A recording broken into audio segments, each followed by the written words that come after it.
मित्रों नमस्कार।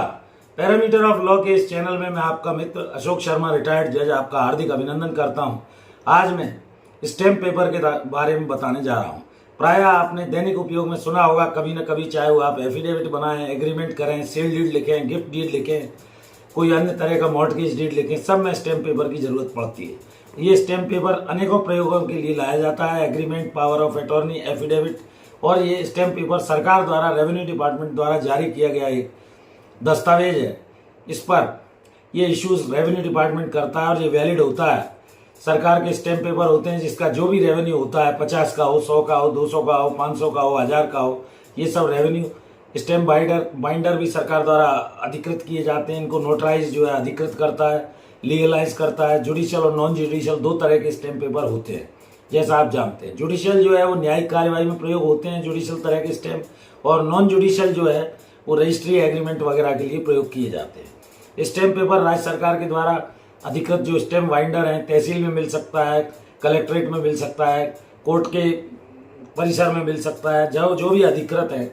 और इसमें एक महत्वपूर्ण बात आपको ये जाननी चाहिए कि अगर आपके जिस डेट को आपने खरीदा है, उपयोग नहीं हुआ है, आपको वापस करना है, तो 6 महीने के अंदर 10% राशि काटकर रेवेन्यू डिपार्टमेंट में कलेक्ट्रेट के आप जमा कर सकते हैं। वैलिडिटी का जहाँ तक प्रश्न है, नोटराइज वगैरह लीगलाइज रहते हैं, उनसे आप अधिकृत करा सकते हैं। नकली कोई आप स्टैम्प पेपर का यूज नहीं कीजिए, जैसा तेलगी में हुआ था। और क्योंकि ये सेक्शन 255 आईपीसी के अंतर्गत एक ऑफेंस की श्रेणी में आता है। उदाहरण देता हूं कि ए ने बी से कोई चीज खरीदी या उधार दिया, 6 माह तक वो स्टैम्प पेपर वैलिड है। स्टैम्प पेपर पर ही एग्रीमेंट करना चाहिए, नहीं तो आपको कोर्ट में जाने के लिए लीगल एक्शन लेने में दिक्कत होगी। तो सरकार द्वारा अधिकृत स्टैम्प पेपर लीजिए, अधिकृत स्टैम्प बाइंडर से लीजिए, इशू की डेट लिखवाइए, नाम किस पर्पज से लिया है, कौन स्टैम्प बाइंडर है, उसकी सील वगैरह, नाम सील डलवा लीजिए। और नकली अगर किसी तरह से दे दिया गया है, आपको पता लगता है, तो एसडीएम डीएम के आप इसकी शिकायत भी कर सकते हैं। तो मैंने ये बताया आपको, स्टैम्प पेपर लीगल वैलिड होना चाहिए। स्टैम्प पेपर जो है रजिस्ट्री वगैरह के पर्पज से भी लिए जाते हैं। Agreement, power of attorney, affidavit वगैरह हर जुडिशियल नॉन जुडिशियल कार्य के लिए इसको लिया जाता है।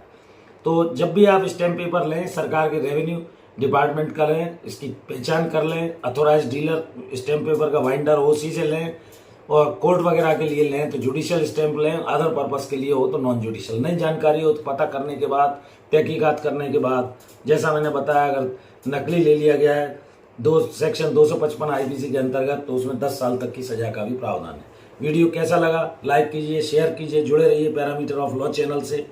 और मैं आपका हृदय से आभारी हूँ।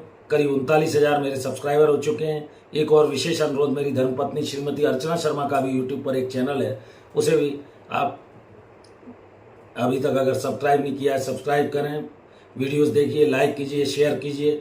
मैं आपका हृदय से धन्यवाद अर्पित करता हूँ। इस वीडियो में यहीं तक, कल फिर मिलते हैं नए वीडियो के साथ। नमस्कार।